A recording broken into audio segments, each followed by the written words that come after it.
હવારમાં અમારા પરવડીમાં આવું મળે અને આ બિનમોસમ બારિશે તો હેરાન કરી નાખ્યા, બધાને નુકસાન થયું. પણ કાંઈ નહીં, કહેવાય છે ને, એક હાથે વહી ગયું તો બીજા હાથે ઝાઝુ બધું આપણા માટે વિચાર્યું હશે. બધું છે તો ઉપરવાળાના હાથમાં. અને અહીંયા બાજો વેજોદરીનો ગારો કાઢે છે.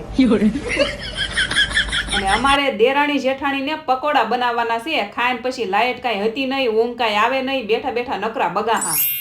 તો રાજ કે હાલ તારી ડેન્ટિંગ પેન્ટિંગ કરી નાખ, મેલડી માના મંદિરે લઈ જાવ.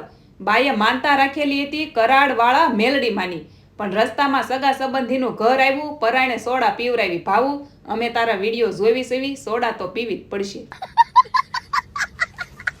પછી આવી ગયા મંદિરે, શ્રીફળ સુંદડી લઈ કરાડવાળા મેલડીમાના દર્શન કર્યા. આ મંદિર છે ને કાળુ બાપુનું હડમતિયા છે ને એની આગળ આવેલું છે. પછી રાજ જો અહીંયા રમકડા ભાળી ગયા અને હું સિંગ ભજ્યા. પછી આવી ગયા હડમતિયા. અહીંયા છે ને કાળુ બાપુના દર્શન દર વખતે થઈ જ જાય, ખાલી જાવું નથી પડ્યું. અને સાક્ષાત ભગવાનનો કઈ વિડીયો ઉતારવાનો હોય નહીં. પણ હા, તમે એકવાર હડમતિયા આવજો સાક્ષાત ભગવાનના દર્શન કરવા. અને આ કમેન્ટમાં જય કાળુ બાપુ, જય મેલડીમાં. તો મળીએ નેક્સ્ટ વિડીયોમાં. જય દ્વારકાધીશ. Like, share, subscribe.